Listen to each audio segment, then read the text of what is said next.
This is Betsy Jensen, and you are listening to Unstoppable Body and Mind, episode 52, Exactly What to Do.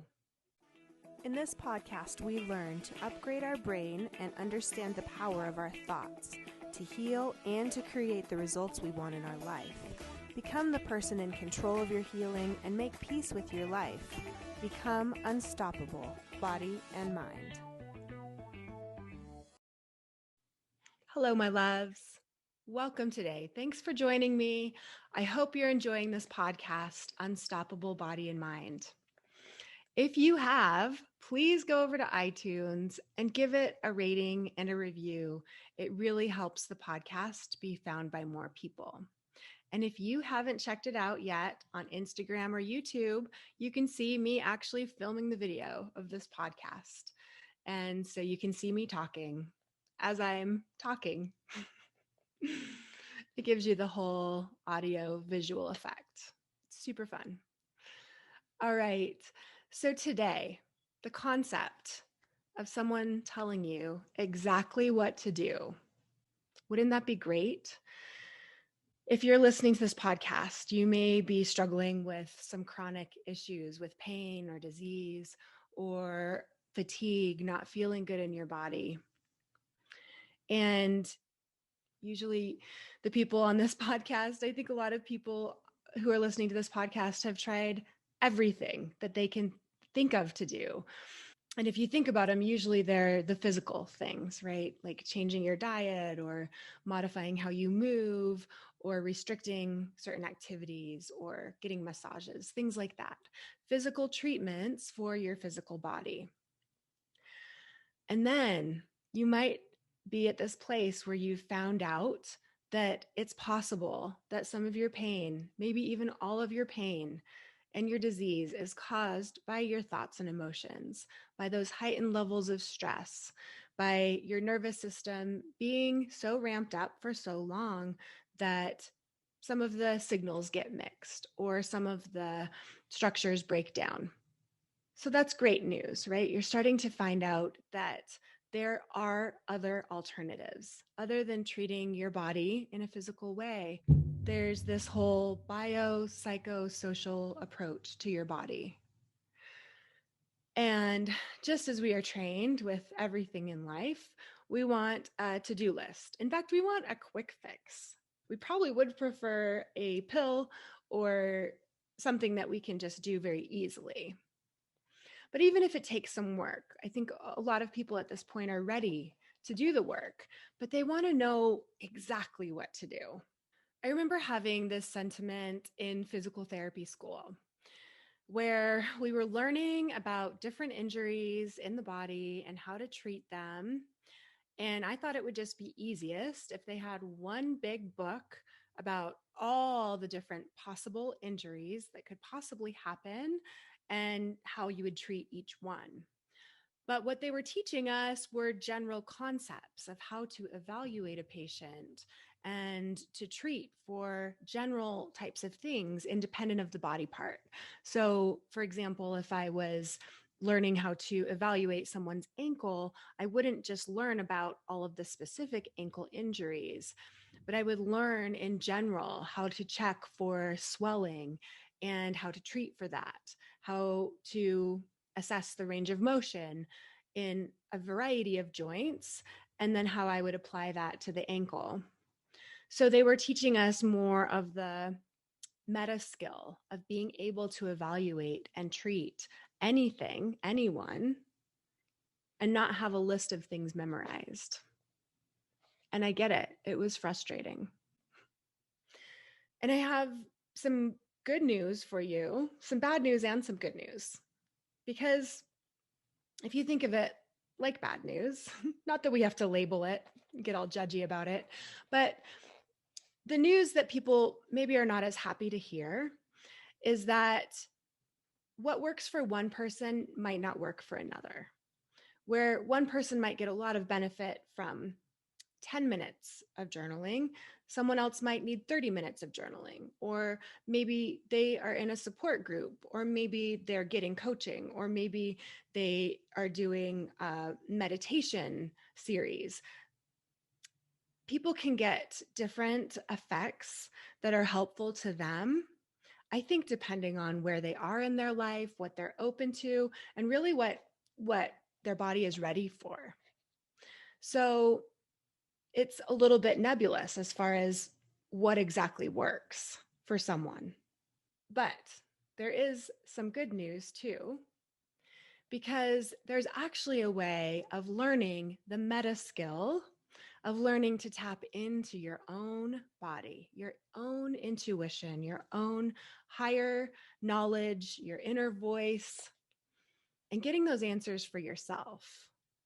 So, although the process is not one of someone giving you a checklist of all the things you need to do and you going through and checking them off in order in a certain way, and then boom, your healing's done, it's more a process of learning and growth through trial and error, through change, through baby steps, through successes and times that aren't as successful that you learn from.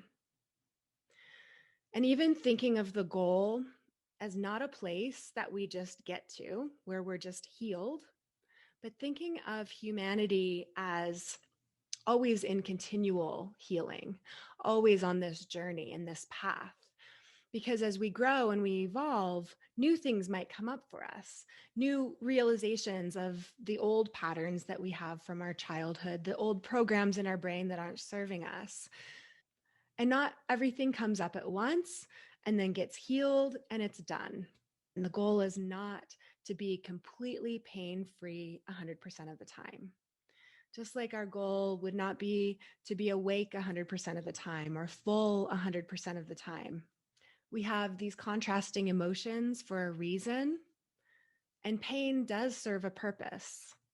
So you may be wondering, how can I know for myself exactly what to do? Because this was kind of a bait and switch, right? This title. I'm going to tell you exactly what to do, but I am. Exactly what to do is for you getting in touch with whatever your blockages are to your inner self. So maybe for you, journaling is the best way. I think that's a great way to start uncovering things.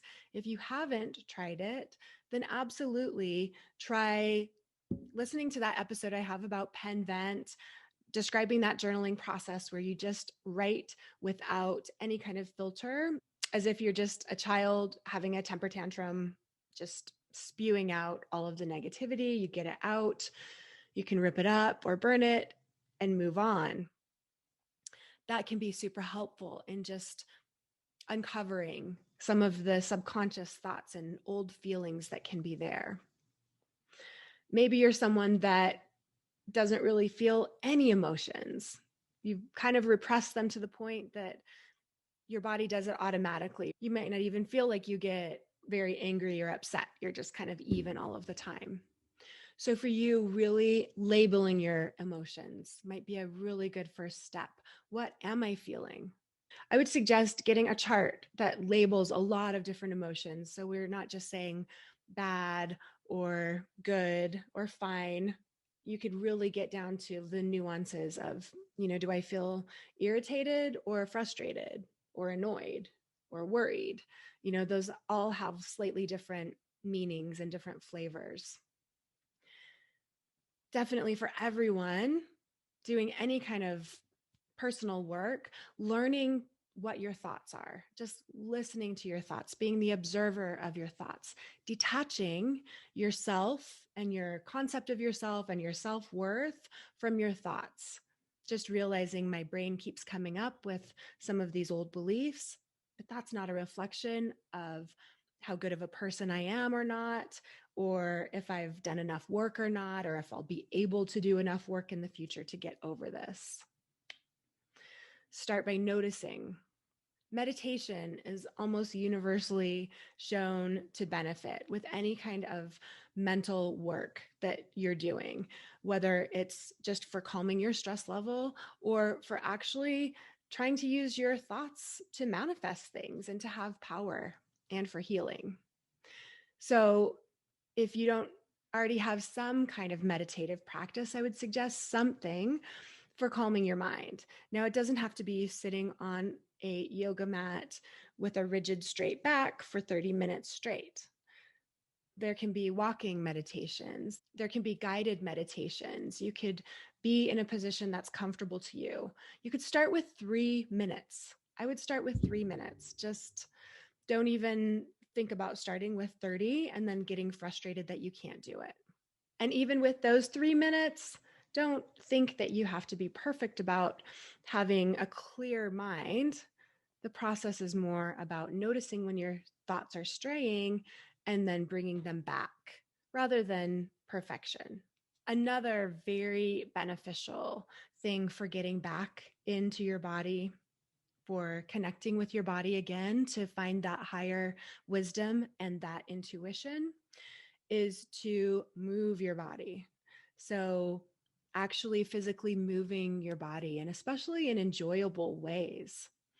So, doing things like dancing, moving to music, going on walks outside, nature can be a place that's very calming to your nervous system, a place where it might be easier for you to connect with something bigger than yourself rather than just having all the thoughts that you have and distractions of being indoors.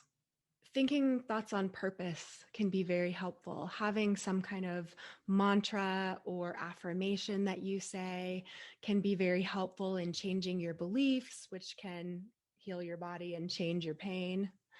So, you might have a practice of when you feel that nervous system ramping up physiologically with your body, learning how to calm yourself, and then also having some affirmative thoughts that you say to yourself, like, I'm safe. I am always safe. I have divine guidance. I am strong and powerful. I can receive help from others.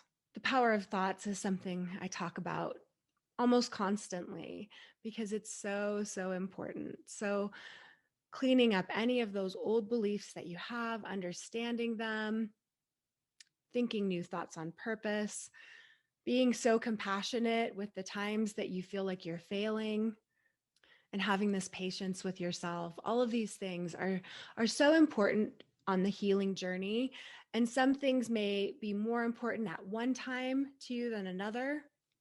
And again, that's why tapping into your unique wisdom, your inner knowledge is going to be so important for you. There are things like keeping a dream journal, which can get you more in tune with your intuitive side or what's going on in the subconscious. You can notice those times when you are feeling inspired. You can notice those times on purpose where there are serendipities, where things seem to happen magically. You can ask yourself throughout the day lots of questions and see with your body how you respond. So you can ask yourself yes or no questions. And there are different ways of muscle testing. One of them is just asking your body how it feels in your body to believe that thought. So if your body tenses up, it's probably not a thought that is very helpful to you. Maybe it's producing some fear or anxiety. If a thought is calming to you, it's probably a thought that you want to have in your back pocket for those times that you want to calm yourself. So, asking yourself lots of questions, giving yourself time to respond, and muscle testing, which is basically like you can ask yourself in different ways, standing and swaying forward or back with your finger. There are some different ones. These ones I'm not as familiar with, but I have been doing this one and I have an Instagram video about it. I'll put a link in the show notes where you can ask yourself a yes or no question. And if there's no resistance and it's smooth, then that's a yes. If there's some tension and there's kind of some resistance or friction, then that's a no. And you can develop these if they don't feel natural to you and you don't feel intuitive with it yet. Intuition is a gift that comes with practice. It's something that you actually have to develop on purpose. It's not something that many people just have. And even if they do, you can still develop it further with this intent. This may look to you like what I've talked about in previous episodes, as far as asking yourself, what is the next best thing for me to do? What is the next right thing? So in the morning when you wake up, what is the next right thing? And maybe it's getting a glass of water, maybe it's going for a walk, maybe it's making your bed. And then you do that thing and then check in again. What's the next right thing? So it's this process of continually checking in, following through with whatever message you're getting from your body and developing that sense of connection with your body each time you ask and respond. The somatic tracking meditation is a good one for connecting with your body if this process sounds hard to you. But this really is the answer. It's a meta skill. As you develop this confidence, this inspiration, this intuition with yourself, then you'll be able to use it in all situations, not just for your healing, but with your relationships, with money, with your body image, all of these kinds of things you're working on simultaneously as you're reconnecting with your body and really seeing all of the old stuff that's there, all of these old emotions and programs, and bringing them out into the light, not judging yourself for them, understanding them, and then being able to move on in a purposeful way. So, if this sounds like something you're interested in taking to a deeper level, be sure and reach out. I have a few more spots open for one on one coaching. You can look at the link in my show notes and you can sign up for a time for a free consult call with me. All right, you guys, give yourself some practice time this week with tuning in. See you next week. Thank you so much for listening. I hope you learned a little bit about your brain today that helps you in your life like it helped me.